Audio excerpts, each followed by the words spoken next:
सर्वसामान्यांच्या हक्काचा आवाज जागर जनस्थान।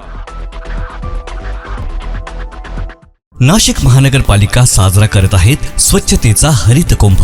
मित्रांनो, आज प्लास्टिकचा वापर हा आपल्या जीवनाचा अविभाज्य भाग झाला आहे, पण यामुळे पर्यावरणाला तर हानी होतेच, शिवाय आपल्या आरोग्यालाही याचा धोका होतो। प्राणी मात्रांचे, जलसाठ्यांचे, पर्यावरण व आरोग्याचे नुकसान होण्यापासून थांबवण्यासाठी प्लास्टिक पिशव्यांना नाही म्हणा, कापडी किंवा कागदी पिशव्यांचा वापर करा। आपल्या छोट्या बदलांमुळे मोठा फरक पडेल, शहरे स्वच्छ व सुंदर होतील। चला, प्लास्टिक मुक्त जीवनशैली स्वीकारूया आणि अस्वच्छतेवर मात करूया। नाशिक महानगरपालिका नाशिक तर्फे जनहितार्थ प्रसारित। लिंबू महागले। हैदराबाद, सोलापूर, चाळीसगावच्या लिंबूची आवक।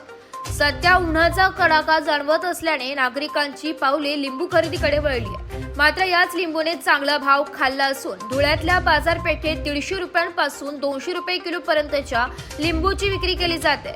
लिंबूचे भाव वाढले असले तरी नागरिकांनी लिंबू खरेदीसाठी खरेदी केली आहे। सध्या महाराष्ट्रात लिंबूचं उत्पादन कमी घेतले जात असल्याने हैदराबाद, विजापूर, सोलापूर, चाळीसगावसह विविध भागातून धुळ्यात लिंबू विक्रीसाठी दाखल होत आहे। सर्वसामान्यांच्या आरोग्यासाठी हितकारक असलेल्या लिंबूंची मागणी दिवसेंदिवस वाढत आहे। अशातच उन्हाळा लागल्याने लिंबू खरेदी करण्यासाठी नागरिकांची गर्दी पाहायला मिळत आहे। मात्र मागच्या वर्षीच्या तुलनेत यंदा लिंबूचे भाव वाढले असून परराज्यातून लिंबूची आवक केली जाते, त्यामुळे भर उन्हाळ्यात लिंबूने चांगलाच भाव खाल्लेला आहे।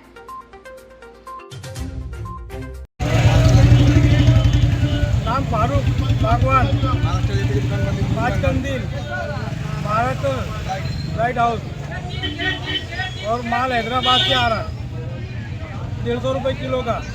बीजापुर से भी आ रहा 150 रुपये किलो, खरीद 200 रुपये बेच रहे। माल महाराष्ट्र में बहुत कम है, इसलिए माल को भाव ज़्यादा है। लोगों का चालू है ना, माल की बिक्री भी अच्छी हो रही है। व्यापार हालित का बिक रहा, डेली वापर ज़्यादा है, शरबत का वापर ज़्यादा है, सोडे का वापर ज़्यादा है। लोग घर में ज़्यादा खाते हैं, तो होटल वाले ज़्यादा लेके जाते हैं। गर्मी के हिसाब से वापर बहुत ज़्यादा है, इसलिए भाव ज़्यादा है। और माल महाराष्ट्र में कम है, बाहर से माल आ रहा बीजापुर से और सोलापुर से। जागर जनस्थानसाठी प्रतिनिधी रूपक बिरारी, धुळे। नाशिक महानगरपालिकेच्या सार्वजनिक आरोग्य विभागाच्या वतीने जाहीर आवाहन। गुइलेन बॅरे सिंड्रोम अर्थात GBS ला घाबरू नका, पण दक्षता घ्या। पाणी उकळून प्या, स्वच्छ आणि ताजे अन्न सेवन करा। शिजलेले व न शिजलेले अन्न एकत्रित ठेवू नका। लक्षात ठेवा, अचानक पायात किंवा हातात कमजोरी किंवा लकवा, चालताना त्रास किंवा अशक्तपणा, बऱ्याच दिवसांपासून डायरिया अशी लक्षणे आढळल्यास त्वरित डॉक्टरांचा सल्ला घ्यावा व तात्काळ उपचार सुरू करावा। सार्वजनिक आरोग्य विभाग, मनपा नाशिक द्वारे जनहितार्थ प्रसारित।